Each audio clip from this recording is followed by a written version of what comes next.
Christmas Eve, I sang Holy Night, and in the middle of it, I couldn't take the high note the way I normally would. I couldn't get through it. I mean, it was the strangest thing. And so that portion of my voice was missing, in essence. There were notes that just would not phonate. They would not sound.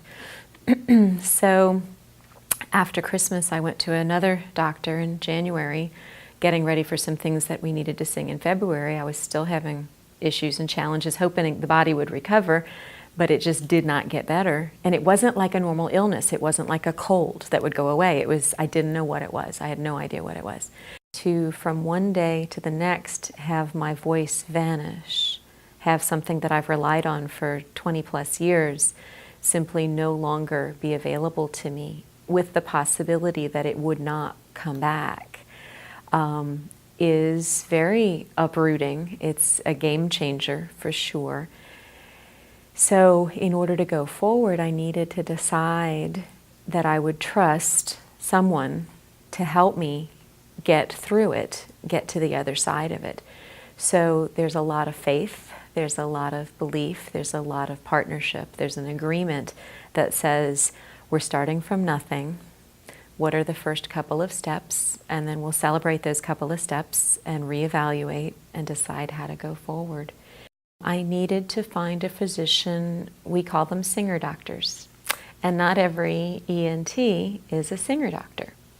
And I needed someone who understood and respected the distinction between a normal person who might have allergies or cold or upper respiratory issues, but could still function in their regular life, and someone like myself who the smallest imbalance in the vocal mechanism threatens my career.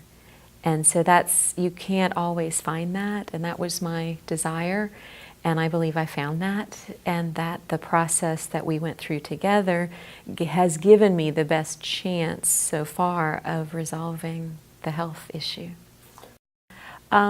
Patients need to be honest. They need to be very specific and very personal, rather than saying what anyone else would. They need to say, personally, for me, this is a very particular thing that is an issue. Your issue may be different, and it probably is different than someone else. Regardless of the physical restraint, there is a usage issue. You need to explain that fully and make sure that your doctor is really hearing you, because they're very busy. Everybody understands that.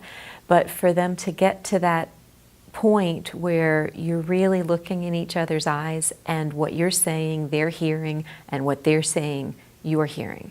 And if you don't get that, to stop there and wait until you really do. Did you hear me?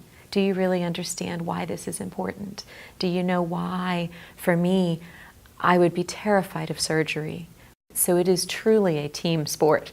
It is a partnership. And so honesty, full participation, and respect.